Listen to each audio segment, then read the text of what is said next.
Hello and welcome to another episode of Sushi and the Swordfish. You're here with Sushi, and thanks for joining me as we take a look at the last set of games in my collection that are beat 'em ups. They are all Switch games, so I'm really excited to showcase some of them. Many of these are available on the PS4. They may as well be on the Xbox One. I'm not 100% sure, but I just prefer the Switch for a lot of reasons. One of the biggest is that portable convenience. It's nice to be able to pick up a game and move around, and if you're going on a trip or something, and have them in your pocket if you'd like. And I also just find that I really like the controls of the Switch. Nothing wrong with the PS4. I'm quite comfortable using it, but the Switch controller just has like a kind of softness about it that I really like when I'm holding it, and it also has a bit of familiarity. It feels a little bit more like some of the previous Nintendo consoles and their button scheme and so forth. Let's jump right in. All right, first we have The Nine Monkeys of Shaolin. This is a great game that's, I would say it's kind of a little overlooked. I think it was really fun. It was one I was really looking forward to, and it took me a little while to track it down, but I did eventually get it. It is a European release. I'm not certain there were other releases. We certainly, obviously because it's in my hand here, it came out in Europe physically, and when I saw that there was a physical copy, I jumped at it as quickly as possible. But it is set in China, so it's a little bit different than a lot of the other beat 'em ups that we see that are either something present day and back alleys and so forth. This offers something a little bit more of in a historical sense. It doesn't follow any specific actual historical events or anything, but it's just a kind of really neat game, different motif. Quite long too, so you get quite a good value out of that game for sure. And it's one I did finish recently, and I really enjoyed it. All right, next we have Capcom Belt Action. I would say many people would probably say this is an absolute essential for anyone who enjoys beat 'em ups. It's the kind of game that you get a ton of value out of because you have 7 different games on it, all arcade ports. So you're not getting like the SNES ports or something like that. They are arcade perfect ports. I didn't encounter any slowdown or anything in them. It's really great that we get Powered Gear and Battle Circuit here. 2 games that never had any home release that I'm aware of. If I had to choose between the two, I'd probably go with maybe Battle Circuit. I mean, it's a little bit more wacky and a little bit more wild. Powered Gear is really fun. It's basically a good version of Cyborg Justice. Essentially, it's kind of been upgraded in a way, and it just plays a lot smoother, really nice graphics, really colorful. And it's the same kind of gameplay as Cyborg Justice, where you can pick up different body parts and attack with drills and claws and things like that. A big one for me is Final Fight. It's nice to have a physical copy of Final Fight to play at any time you'd like. I did buy the 2013, I believe was the release. No, maybe before that. Maybe it was 2008 or 9. Capcom had released that on the PS3 as well as the 360. But I know there was a DRM on it, and it kind of buggers it up a little bit. But also just great to have. These are 3 classic games that you can't go wrong with. And can't forget Warriors of Fate here. It's actually really fun too. A must-have if you really enjoy beat 'em ups, and especially classic ones. All right, next we have Double Dragon Neon. This is a game I absolutely loved on the PS3 when it had come out originally. I was really saddened that there was no physical release when it first came out. And then when I saw that there was going to be a release physically, I knew I wanted to jump at this one. I enjoy this game quite a bit, and I played it pretty religiously on the PS3 when it came out. I don't even know how many hours I dumped into it, but enough to get into the Double Dragon difficulty and get pretty good at it. I played quite a lot, and I'll just about max out all of the tapes, and kept getting all of the gems to level up all the powers and everything like that. So really fun. Skullmageddon's a really great villain, such a wacky villain, very much a play on sort of like 80s cartoon villains. I do know this got absolutely trashed by reviewers when it came out. It is a slower style Double Dragon game, and I could see some people maybe not really enjoying the motif since it doesn't take itself seriously whatsoever. And some people even were, I think, a little disappointed, thinking that it was going to be a traditional Double Dragon game, and maybe they didn't really find the tongue-in-cheek nature of it very appealing. I really enjoyed it. Next we have Fight and Rage. It seems to be a very popular modern take on sort of classic arcade beat 'em ups. My understanding was one developer who made this, which is crazy because it's a very well made game, and it's hard to believe that only one person worked on this aside from the music, and it's balanced pretty well. I tried playing this, I would say, several different times on a couple of different occasions. I don't know what it is. I'm not really a big fan. It's not because it's a bad game. I couldn't get into it. I'm not really keen on the sort of the juggling mechanics in it or the flow of the game. It's just not something for me. I don't know what it is. I feel like I should enjoy it a lot more than I do, but it just doesn't really come across as a game I've really enjoyed for some reason. I wouldn't say I was disappointed, but I certainly heard a lot of people talking about how wonderful and awesome it was, and it didn't really pan out for me. But I think I'll give it a try again in the near future. Next we have the Kunio-kun, the World Collection. This is the Japanese release. There was a release through Limited Run. I do believe that's probably going to start shooting up in value once it comes into people's hands. But I did pick this up well before that, before I'd even realized it was going to get a North American release. This has so many games on it. I mean, you can see up here, it's got 18 games.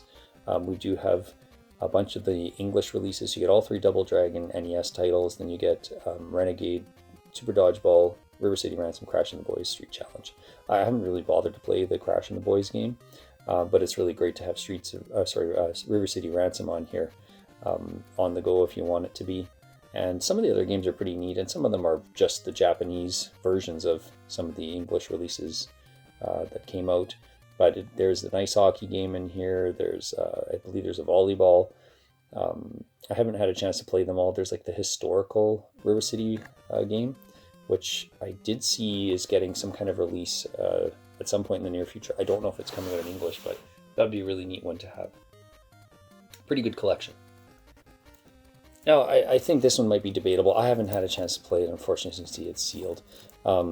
But The Friends of Ringo Ishigawa and Arrest of a Stone Buddha, this game just has, like, if you look at the sprite work, it's pretty much the same as the Kunio-kun characters, but this is a lot more adult. I don't know if I can kind of zoom in on that action shot there. There's a lot of gunplay in Stone Buddha, and it's the trailer's pretty wicked. It's pretty neat. These are 2 games I want to get around, but it's cool that we got a double pack in Japan.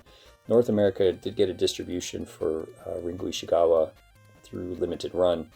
I don't know if Stone Buddha did. I don't believe so. I think this is the only physical way to get that game. Really cool. This developer's got a really neat knack for making games, and they have heavy beat 'em up elements, but they feel a bit more adventure, but they also feel very similar to River City Ransom from what I can tell. Next we have Gekido, Kintaro's Revenge. So this is, as far as I can tell, basically a straight port of the GBA game that I had missed out on. It did come in a big box release here. I'm gonna get that in there, but I just took out the actual game. It's okay. It's not, I mean, it's competent enough, but it's not something that I think most people would want to gun for. This is the European release. I don't think this has come out North America. Pretty hard to come by as far as I can tell now, unfortunately. But also, I wouldn't say this is an essential game for most people. It's just kind of average in a lot of ways. Next, very popular series, which is interesting. River City's always sort of kind of been on the wayside, but for whatever reason, River City Girls seems to have just taken off like a mad, wild ride. So I do have the Limited Run, and it is sealed. Not purposely, again, I got it and was like, oh, neat, I'll get around to that. And then I ended up getting the Asian release as well. I believe this is the Southeast Asian release. There was a Korean release as well that I looked for a while and just couldn't quite come across. So I ended up going with this one. It's still also sealed. I haven't had an opportunity to play this game yet. I mean, obviously you hear really good things. The second game has been announced and looks like more of the same, but hopefully I can get some time to actually jump into those. I think I'm a little scared to play them in the sense that they look quite long and they look like they need a lot of dedication, but they look really great. Just to kind of point out for the SNK 40th Anniversary Collection, this is on the PS4 as well, but this one has POW, so the arcade and the NES version, as well as Ikari 3, both versions as well. It's kind of cool that a lot of the games on here you can get the arcade versions, and then there was several games on here that also included the NES titles, which is awesome. Crystalis is actually on here too, an action RPG for the NES, so pretty cool little collection. I don't know how common this one is to find these days, but if you like older arcade games, it's got some pretty fun ones on here, Guerrilla War and so forth, so good little collection. All right, one huge release that a lot of people loved, that is Streets of Rage 4. I actually did not buy this digitally. This didn't come out initially in a physical capacity. It only came out digitally. I don't know what the stretch of time was, but I waited and waited and waited. I saw lots of people talking about how wonderful and awesome the game is and how great it came out and how unexpectedly good it was. But I was very patient. I waited for the limited run release, and then I played this for quite a while. It was really great. Not a huge fan of this particular box art. I think that once shortly after this had come out, there was a retail release, and I really like that box art with the yellow sidebars and stuff. I think that one looks really slick. I really like the yellow kind of theme, like, I don't know, color scheme of the Streets of Rage 4 titles. I think those look really cool, really different. I ended up getting also the anniversary edition. I've never bought DLC for a game, ever. So this is as close as I've come to doing so. And I didn't realize that, I actually thought this was just the DLC. I didn't realize it actually is like the full game with the additional content on it, which is still great though. It's nice to have it on one cartridge. But I didn't realize I basically bought the game twice until after I bought it. Which is fine though. It's not the end of the world. It is what it is. But the additional content is pretty decent. It's nice to get these 3 additional characters with, included. Max is kind of a fan favorite. It's too bad Dr. Zan couldn't get a little bit of extra time to shine, but so be it. He is still in the game in his own way. So. All right, we just have 2 left here. We have the Ninja Saviors: Return of the Warriors. Again, I have the European release. This got a release, as far as I can tell, in every region. I just didn't seem to find a North American release, and happened to find the European release was a little bit cheaper. Not by much, but a little bit. I haven't played the SNES game, but from my understanding, this is pretty close to that one, with a few changes, and obviously they did a little bit of work to make this look really crisp on HD and fit on the Switch and the PS4. It's pretty fun. I don't know if I love it. I know some people really stand by this. Graphically, like, I love the color scheme. It's really bright and colorful, and that's something I really gravitate to in a beat 'em up, and it's pretty fun. It's pretty challenging too, though. It's a pretty tough game. All right, finally we have The Takeover. This is a game I got pretty recently. Finally came in the mail. Ordered a while ago.